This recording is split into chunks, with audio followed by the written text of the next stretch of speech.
I'm really excited today to have Ricardo Herrera on, visiting professor at the Army War College, who has really given us a fantastic book called Feeding Washington's Army, Surviving the Valley Forge Winter of 1778. Rick, thank you so much for coming on and talking with me. Hey, John, thanks so much. It's a pleasure. And greetings from California, from very gray and dreary Pasadena. Yes, it's kind of interesting that it's gray and dreary. I think of Pasadena and I think of, sunny all the time. But Normally it is. When I grew up around here, it's like rain. mm. Yeah.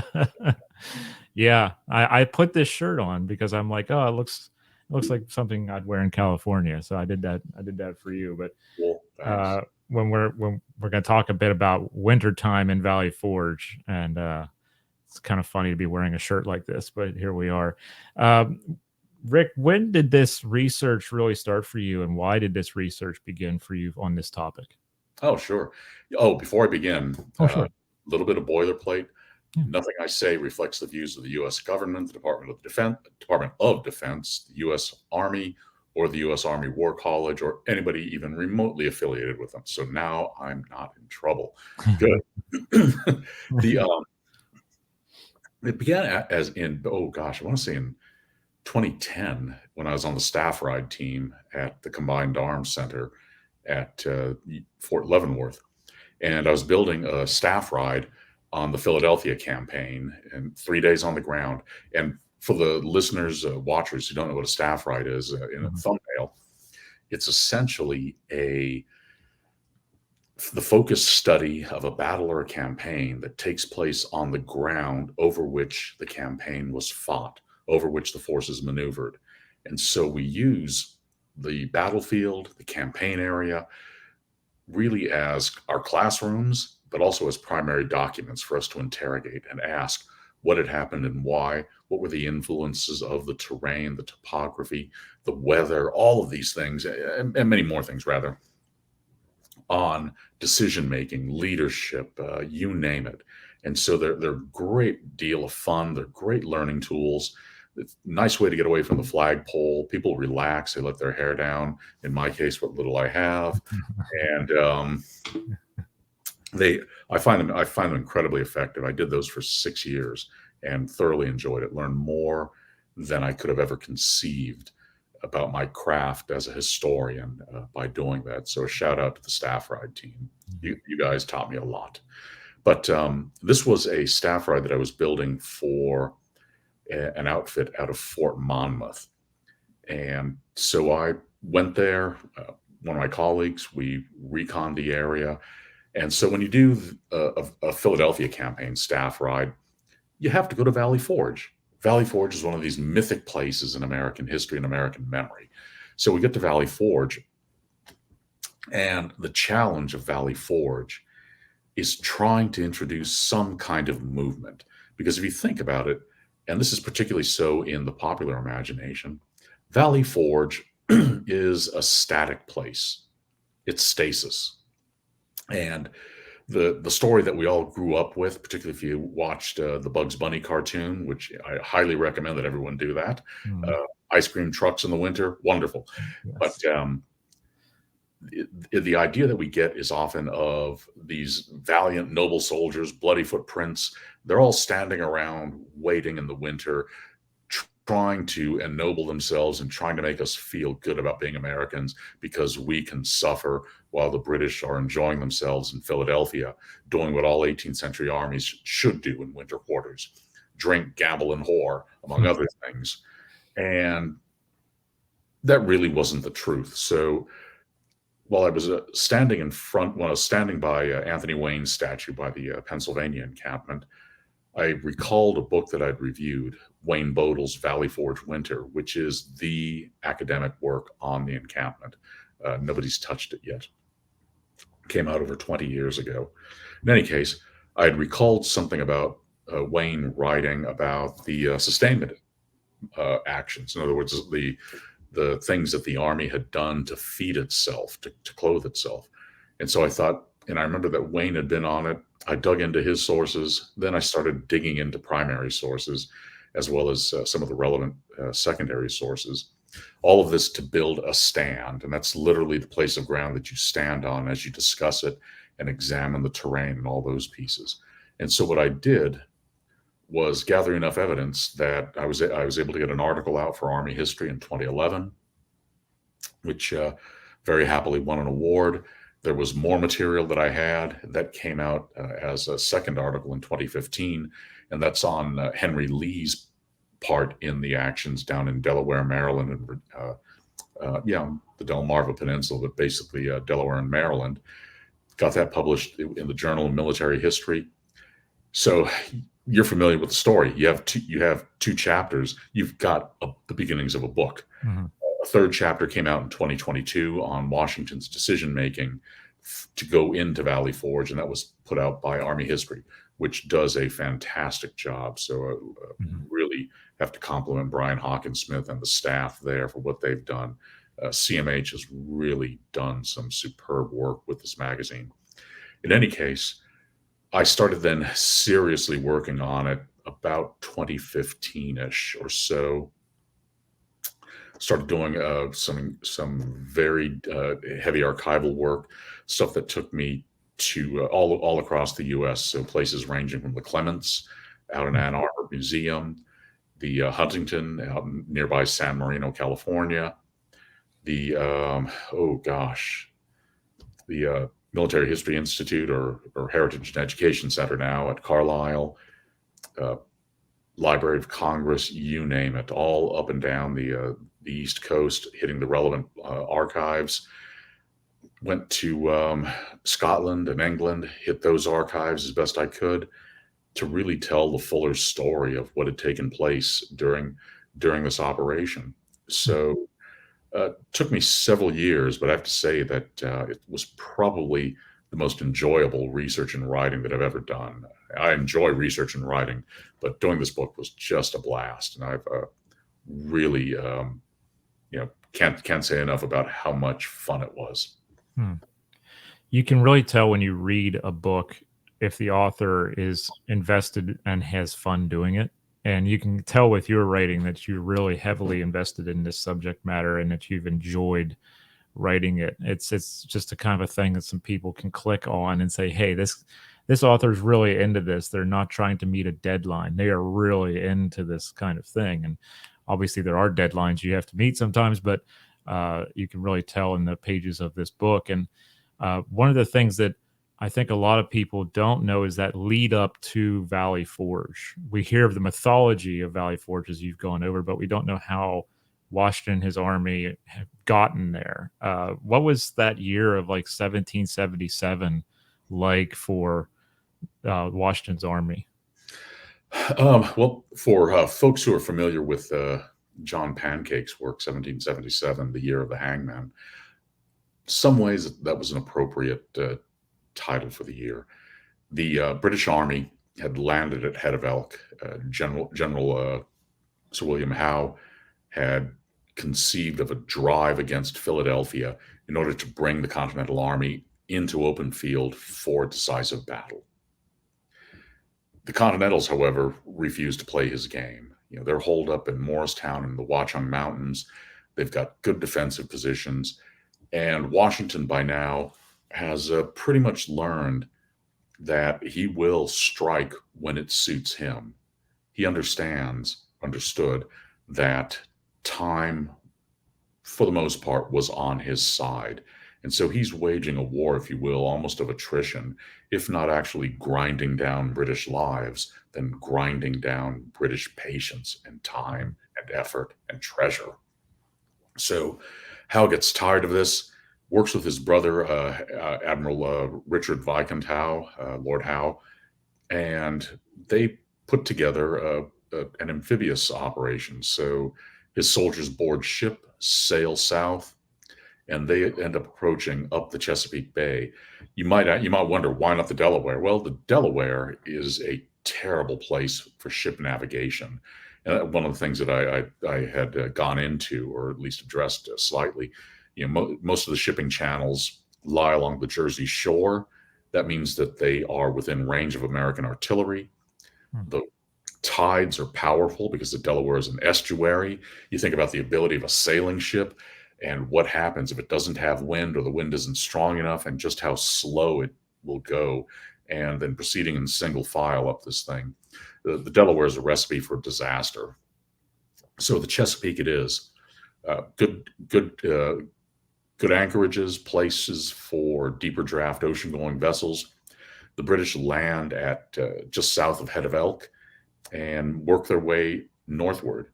They'll get to head of the town of Elk, today Elkton, Maryland, and try and raid as much as they can out of the magazine there. The Continentals and the local militia had tried to spirit away as much as humanly possible that was in the warehouses, but they weren't able to get everything. And the British also go about destroying vessels that are tied up. Elk had also been an important transshipment point during the colonial era because of its connection to roadways as well as waterways. So this is a really key point. But they'll move on. The Continental Light Infantry fights a delaying action at Couch's Bridge in Delaware County, the sole battle in Delaware during the War for Independence. So go Delaware, all three counties. They'll move on. There's maneuvering. There's a standoff at what's called the Battle of the Clouds. That's fought on today's Immaculata University. And as both armies line up, the Continentals and militia taking the high ground, the British below them, the heavens open up. And we all know the story about black powder. It doesn't function well when it's wet. Both armies stare at one another and they figure out, this isn't a good idea. Let's just go away. So it's a draw. They march off. Later on, we get Anthony Wayne gets humiliated at Paoli with Sir Charles Grey's attack, and Grey gets known as No Flint Grey because he goes in at the American camp with bayonet and saber only. He knows the Americans will fire at night, give away their positions. But Wayne, thoroughly humiliated when this happens, will request a court-martial to clear his name and gain vindication. Fast forward to September 11th of 1777, lined up on the banks of the Brandywine Creek, Washington is expecting the British Army, which has been advancing, expecting an attack. Washington gets hit. Things are going well in his front. As was Washington's wont, he did not pay much attention to his flanks. This is something that we saw at Long Island in 1776. He had poor security on his left flank, and so basically most of the British Army, or a big chunk of it, led by Henry Clinton, Lord Cornwallis, but also accompanied by General Howe, turns the American flank at Bedford Pass. Here we see Cornwallis with the left division of the British Army, accompanied by Howe, turning Washington's right flank. And when he gets word of it at first, Washington laughs it off, which doesn't speak well for him as a commander. But once he hears the sounds of combat, he gets reports, he's able to act quickly, and we'll see him turn a potential disaster into just yet another defeat in the annals of the Continental Army. But the Army does acquit itself well. We see at Sandy Hollow the willingness of Continental soldiers to counterattack against the British, which I think is really a demonstration of their skill, but also of their officers. We see Nathaniel Greene execute a giant L-shaped ambush on the British as they're pursuing the army as it breaks away. And Greene's using his entire division of Virginians. That must have been a sight. The army withdraws. Yet another failure at Germantown in October of 77. Finally, we move forward to November, and the army's drawn up on a ridge line at White Marsh. Washington is hoping for Howe to make an attack. His troops are fortified. He wants Howe to make this attack. He's got visions of another Bunker Hill running through his mind. And this kind of speaks also to, I think, to Washington's, frankly, rather mediocre tactical skills. He was always wanting a frontal assault. And very rarely paying much attention to his flanks, which is why he gets surprised so often. Hmm. Howe marches up, observes it, looks at it, entrenched Americans. No, I remember this play. I don't want to do it again. And Howe has got to take care of the most precious commodity he has, the British soldier. So some skirmishing takes place, and Howe retires. It's now that Washington begins conducting, or he has been conducting really since October, a series of councils of war with his generals on what the Army's next move should do. And it's not so much a sign of Washington's indecision, rather, it's a sign of Washington trying to test ideas and see if there were options available and to weigh them. We have to remember that the size of Washington's staff, and that includes his secretaries, his aides de camp, the engineer, and other officers such as that, they were far smaller than the staff of a modern Army brigade. Hmm. Wow. So Washington is shouldering most of the responsibilities that would be shouldered by dozens of officers and senior non-commissioned officers. He's carrying a burden on his shoulders. So the councils of war serve as a way to test ideas, but also to see, what am I missing? And so Hmm. he holds a series. Do we wage a winter campaign? Which sounds like absolute madness. You've just lost the campaign for Philadelphia. The British are enjoying Philly. You're not. We're going to wage a winter campaign. But think about what they'd done the year before in the 10 days. They Hmm. counterattacked at Trenton, bagged nearly an entire Hessian brigade, fell back, returned, fought the Second Battle of Trenton along Assunpink Creek, withdrew in good order, mauled a British brigade under Charlie Mawhood at Princeton, and then retired into winter quarters. I mean, this was, I'll tell you what, in terms of tactical prowess, this was Washington's shining moment. He really showed what he had learned at this point. And he's the one who's actually running most of it, leading most of it, instead of delegating a lot as he often did. So why not this time? We have an army that's got officers that are more seasoned, soldiers who've withstood combat. We can do this. But comes the necessary questions. If we succeed, then what? Where do the British go? What do we do? If we fail, then what? What are the effects? What happens to American honor? In other words, reputation. And the Americans are desperately looking for friends in this fight. What happens to continental currency, which was going from bad to worse? Hmm. Hmm. So the generals discuss a myriad of things, and I think it really shows Washington at his best as a strategic thinker. He really got the big picture. Ultimately, they decide on entering the Great Valley, which is where Valley Forge is located. And Valley Forge is basically, like all compromises, the best worst decision that could be made. Nobody's happy about it, but it scratches the itches that need to be scratched. It's close enough to Philadelphia to make sure that British pretensions to authority in southeastern Pennsylvania don't go unchallenged. It's close enough to represent a threat to the British. It's far enough away that a surprise attack cannot be mounted on it.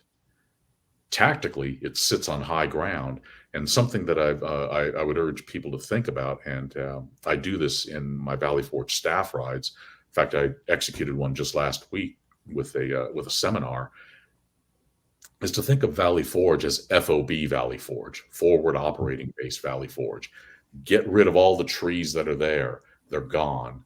Start looking at this as a military post, a place from which to project power, a position at which to consolidate and mass combat and logistical power. The Army's was doing all the stuff that a modern day Army would do. It's conducting patrols. It's searching for intelligence. It's looking for combat. It's trying to supply itself. These are all things that my students at the War College, colonels with 20 years or more of service, understand because they've gone through it. Hmm. So Valley Forge becomes the best worst place available. And the irony, of course, is that These soldiers are sitting amidst a land of plenty, and they starve. Hmm. That's what I was wondering, Rick, when you talk about feeding this army. Uh, First question I know a lot of my viewers are going to want to know is what are they eating before they're going out into the countryside in massive quantities? And two, what does that countryside look like? What potential does that have for these men? Why have a grand forage through this area? Sure, sure. You know, they've been prescribed a diet that's heavy in proteins and carbohydrates. So something like a pound of beef, pound of bread a day, um, smaller portions of rice, peas, dab of butter, sometimes milk, and it is more often than not that they don't get that. So they're trying to feed themselves with whatever is at hand. There's a chain of magazines established throughout the country holding food. So being preserved meats, fish, rum, beer, flour, you name it. There's the one at Elk, which the Army will set about trying to reconstitute as quickly as possible. There are other smaller magazines in Reading and Lancaster. The problem is the transportation system.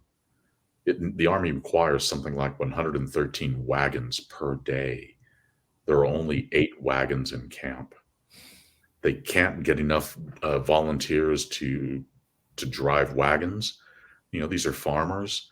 These are mechanics. These are men who need to earn a living. And doing this free stuff, as it were, on behalf of the Army doesn't pay the bills. It doesn't put food on my family's tables. And so I'm not damning them, but they have their own self-interest to look out for. And so the Army suffers because of the collapse of the transportation system, which was under the wagon master general, who fell under the quartermaster general, but also because of the collapse of the commissariat, the commissary general. I mean, these are these two main engines of continental supply. They're shambling, staggering wrecks for all 8 years. Only for a few times do they actually function well, but that's more often in the breach. Hmm. And as I said, soldiers suffer because of it, and so they will get whatever is sent forward. Often they find that the food that they've been sent, it's unfit to eat. There's one account of barrels of preserved meat being opened up at Valley Forge when the troops arrive, and soldiers are looking forward. Finally, I'm going to get something to eat, and the inspectors look at it and condemn it. It's inedible. There's another case of with Smallwood's division of Marylanders holding ground at Wilmington, Delaware. Fresh cattle. They begin to slaughter it. They discover that the cattle is dying on the hoof. I believe that it had rinderpest, and so it's a wasting disease. You know, these are basically bovine zombies. Mhm. The cattle get slaughtered, and the carcass is tossed into the Delaware River. The Mm. soldiers see something like 100 head of cattle go downriver. Mm. So they will try and feed themselves as best they can. The commissariats, it's not through lack of trying, but they're working with a structure that's designed to prevent the growth of military power, but really only hampers the energetic exercise of purchasing food and feeding soldiers. Mm. You talk about that preventing the growth of military power. That goes back to Congress, right? Being afraid of a standing army in some cases, where they're like, we just don't trust having a standing army at times in our midst because of what the experience was with the British. Absolutely, and they're one of the things that I love about teaching at the War College is we've got a couple of these things called golden threads. So things that should run through the entirety of the seminars, no matter which department teaches them. One of them is historical mindedness. You know, and Is it that we want our students at the War College to become historians? No, because that's where you have people like me. Mhm. But we want them to understand the past or something about the past in order to get them to think more broadly, deeply, and sensitively about their future opponents, about our allies, but even about ourselves. The more that they can understand themselves, us, our partners, our opponents, perhaps future enemies, the better planners and advisors and leaders they become in the strategic realms. So Congress was very historically minded. It remembered how Cromwell had ruled England and Ireland through his army. Mhm. It remembered, even though it really wasn't the case, it remembered how Charles II, but they believed that Charles II was trying to rule through the army. It remembered General Monk in 1660, who used the army to help restore the Stuarts in 1660 and brought Charles II back. It had a historical memory, and historical memory is not quite history. It's the past as we Mhm. think or wish it was, something like heritage. It remembered James II and believed that he was trying to rule through the army as well as Catholicize the country. And so all of these things fed into the education, the worldview, and the mindset of the delegates of Congress. And so anything that would allow military power, be it at bayonet point or be it through uh, currency, through purchasing power, represented a threat to liberty. And the way they saw it is that liberty was feminine, delicate, and always needed to be safeguarded by the people against power, which was male and grasping and always seeking to overpower liberty.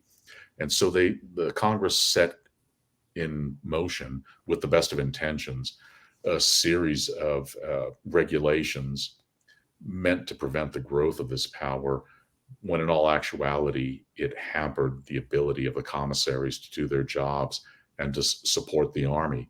The result was starving soldiers. Mhm.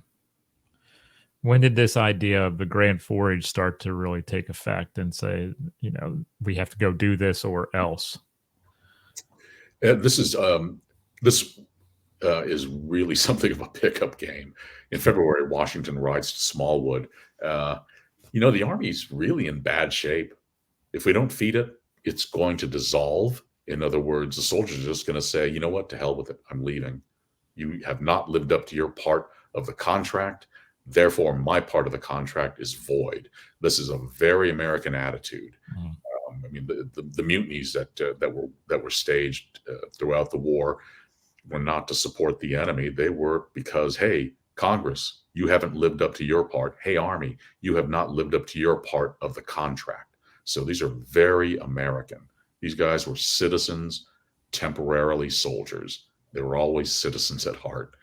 But Washington believes that the soldiers will either desert, or he may be forced to disperse the army into the backcountry, somewhere around Reading. And what that does is surrender the initiative to Howe and the British and to the Loyalists in this contested area between Philadelphia and Valley Forge, this 16, 17-mile gap, but also the surrounding areas, Bucks and Chester Mhm. counties rather. And so it's a strategic imperative that the Army hold its position. And so he issues orders to Nathaniel Greene to gather about 1,400 soldiers. Initially, he'd been thinking about Anthony Wayne, who's a local boy, but this mission's far too important. And Greene, please, Hamilton fans, don't get upset. Daniel Greene is his go-to guy, his real right-hand man. Mhm. If I need it done, I send Greene. And Greene cobbles together this ad hoc, this pickup team, if you will. We don't know the names of the vast majority of the enlisted soldiers. Sadly, their names um, either have gone missing, muster rolls don't exist, or I haven't been able to discover them. Been able to identify most of the officers who were on it, though.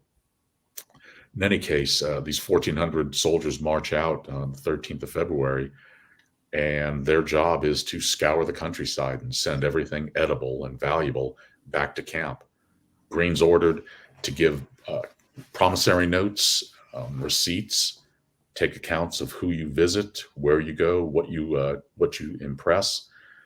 He does this, but after a while, people start to hide their goods, and Greene's had enough of it. He decides, fine, if you're going to make me and my soldiers look for it, I'm not even going to compensate you with nearly worthless continental dollars. I'm simply seizing it and not even giving you a thank you for your lack of interest in continental defense. Wow. He writes back to Washington, I hear their cries, but like Pharaoh, I harden my heart. Greene's a Quaker. He's an apostate Quaker and one tough customer. Mm-hmm. He orders it in one case, a couple of local farmers triced up, shirt stripped, and their backs receive 100 lashes in the Pennsylvania winter because they have been trying to bring in goods to British lines. Greene will have none of it. Mm. So he operates in southeastern Pennsylvania, decides to cut Anthony Wayne loose with about 300 soldiers. Wayne meets up with Commodore Barry, who commands what remains of the Continental Navy on the Delaware River, and these two work hand in glove. I think that they were brothers of a different mother, of different mothers. They are just the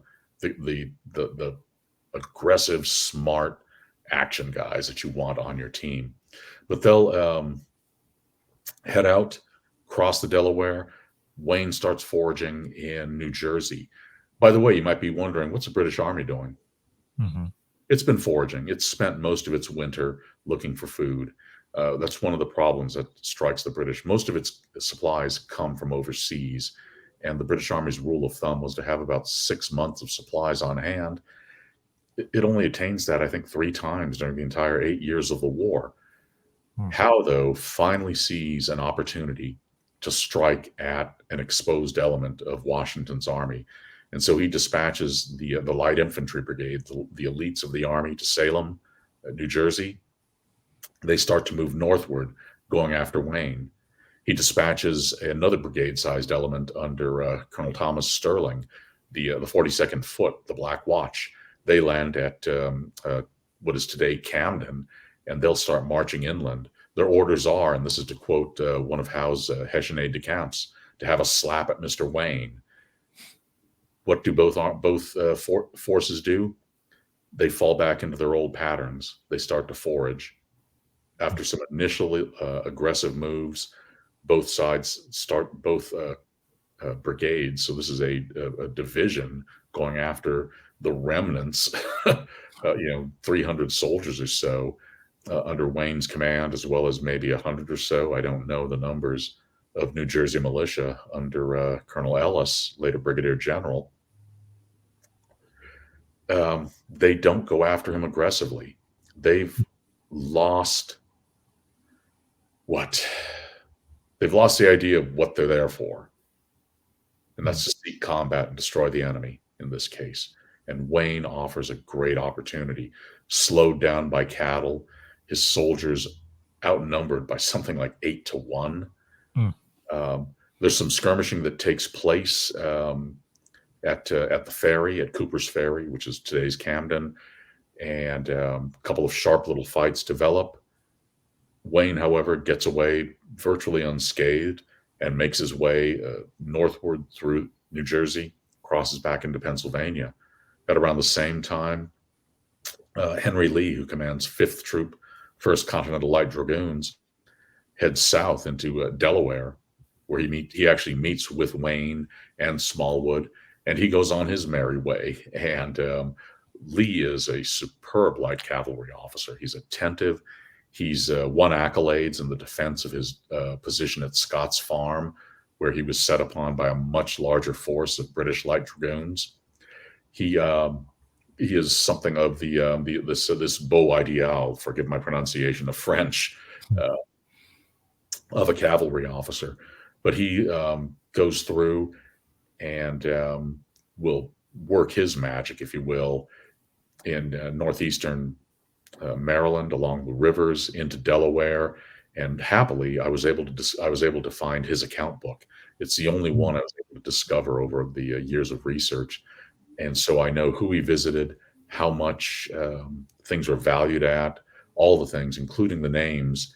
And this really touched me, the names of the enslaved wagon drivers. And I think that to me, that just those names, fellows like Negro Cuff, Negro Harry, Negro Joseph, and others, really shed a light on the complexity of the American Revolution and the American War for Independence. History's uncomfortable. These were the unfree serving on behalf of white political independence, uncompensated. Hmm. Hmm. That's really remarkable that he put them in there, and that we can now share that information with others. You can share that information with others.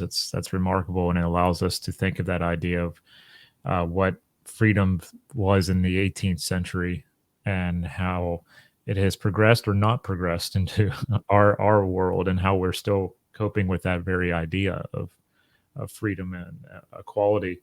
Uh, Mhm. which one of those three uh, uh, soldiers were the ones, or was the one that you really connected with when you did your research, or maybe it was the easiest one to follow? Was it Green or Wayne or Um, Lee? Green's always been a favorite of mine because he was asthmatic and I'm asthmatic, and oh, he was just he just appeals to me, where it's like, wow, you can do anything with being wheezy. This is great. You know, that's going to be his call sign, Wheezy Green. Wheezy Green. Yeah, I wouldn't call that to his face. No, no. I will admit that since I was a grad student, when I was working on my dissertation, which became my first book, I became a Nathaniel Greene fanboy. I confess I am one. I really, and he's got his faults, like all humans. He does some things that I just shake my head and it's like, damn it. Yeah. Um, Same thing. I really came to get to know and admire Henry Lee. He too. It's like there are times I wanted to reach through the pages and grab him by the scruff of the neck and shake him. It's like, what the hell are you thinking? Mm. Some of the things that he did later on. He could be impetuous. He was impetuous at times. Did some real jerk things, frankly, but a superb uh, uh, light commander. I th- I think though that the two things that touched me most personally were, one, as I discussed, learning the names of some of the enslaved wagon drivers. That really, just those names forced more questions, and I think exemplifies something of the kaleidoscopic nature of that struggle. And it's so much more than, frankly, the silly black and white good guys and bad guys story that so many of us get fed, have been fed, and so many want to continual shoveling today, and to deny the complexity of human existence and human life. It's uncomfortable, and in that, it makes the story incredibly interesting and pertinent to our ages. The other discovery were two small handwritten notes, maybe on the size of paper of 3x5 cards in faint pencil, held at the Connecticut Historical Society. And there were two notes from Anthony Wayne to Captain Theodore Woodbridge of the 7th Connecticut. I don't know if Captain Woodbridge's ancestors exist, but here's a company grade officer, someone who's not known by many, if any, except his family if they live. And I was able, and I know this sounds rather grandiose, but by putting his name to print and shining a light on his contributions in the Grand Forage down in the area of Salem, I was able to, as it were, bring his memory back to life, bring him back to life through that. And those both of those things really brought me great personal and professional joy. Mm. We won't give away everything about the Grand No, Forks. buy the book. By the book. That's Your right. copy's behind me. That's right. He's nicely placed behind Rick there. But what was the legacy of this act, Rick, as a whole? I mean, I'm sure it really did a number on the environment around there, as far as like the environment of the people and the farms and such. What was that effect? Because we have to remember, not everyone was for the revolution. Oh, no. It seems like it's almost in thirds. Like a lot of revolutions seem to be this way, where a third are for it, a third are against it, and a third just go about their daily lives. What was that long term effect uh, on either the revolution in the area or the people in that area from the Grand Forage? Well, you're right about the divisions certainly within the populace, and I don't know if it works out quite so precisely as John Adams' third, but Hmm. yeah, there were three divisions within that. Um, I suspect that most of the farmers just wanted to be left the hell alone, even if they supported the the revolutionary cause, even if they supported the king's troops. You did not want an army anywhere near you. Armies were and are tremendous engines of destruction. And so if you're if you've got fence rails, new, old, otherwise, and an army comes by, if it camps nearby, your fences are gone. Your livestock, well, it's going to be filling hungry soldiers' bellies. Your orchards, they're going to be picked clean. Um, if soldiers enter your house, and the Reverend Nicholas Collin at Swedes Church records this about British soldiers, he found them to be little better than petty thieves, stealing what they could for no reason other than simply stealing. Mhm. Um, this touches people's lives in so many ways. If they have simply having that presence, having soldiers search your property for goods that the army needs, that's an incredible violation of one's property rights, one's privacy, one's feeling secure in one's own home.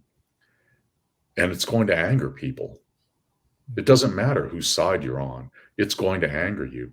And then if the purchasing agents tell you that your horses over there now belong to the army, cattle, swine, sheep, all that flour, and here's some IOUs, you're going to feel violated and angry.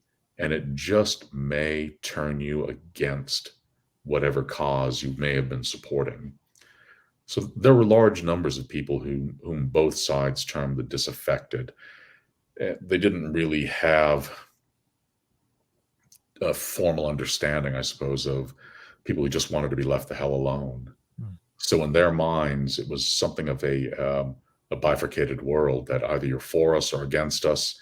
If you're not for us, you are obviously disaffected from our cause. And so this area, Pennsylvania, Maryland, New Jersey, Delaware, was full of disaffected people, people who just wanted to be left alone, who didn't want anything to do with anybody's army. Just go away. Don't touch us. Don't come near us. Washington was tremendously aware of this. He was tremendously aware of the close connection between personal and political autonomy and independence, and holding property, private property. And so he was very loath to exercise the full extent of his powers to order agents out to impress goods. Very rarely did he actually exercise the fullness of powers granted to him by the Congress or the various states' governments. Hmm.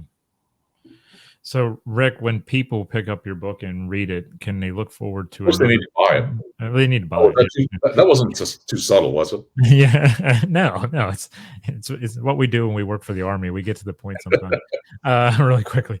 What is next in your repertoire? What are you going to work on next, so people know there's something else coming Oh, down the pike? sure. Yeah, the next book is an edited collection of letters from a soldier named Edward Ashley Bowen Phelps. He was a private in Company H, the Regiment of Mounted Riflemen. Today, Troop H, 3rd Squadron, 3rd Cavalry Regiment out at Fort Hood. And I'm editing his letters for publication for the University Press of Kansas. And so these are a wonderful collection of letters by an incredibly thoughtful, well-educated private soldier who is Mr. Manifest Destiny. He dials it up to 11 and goes to places that no one has gone before. So I guess kind of a 18th century or 19th century Star Trek.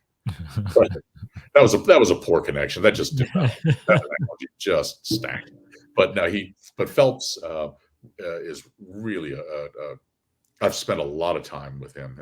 I'm now doing all the notes to him, and touch wood, I'll turn that in to the press at the end of this year, and we'll see that come out. Who knows in 2024, early 25. Nice. That's great. It's good to know, Rick. And I want everybody to please go down to the description below to pick up Feeding Washington's Army. I'll have a link down there for that. Rick, thank you so much for your time, for coming on and talking about your book. And we can't wait for what's next. No, thanks, John. I appreciate it. Thanks so much to everyone for tuning in. Thank you for inviting me. I appreciate this was a lot of fun. You're very welcome.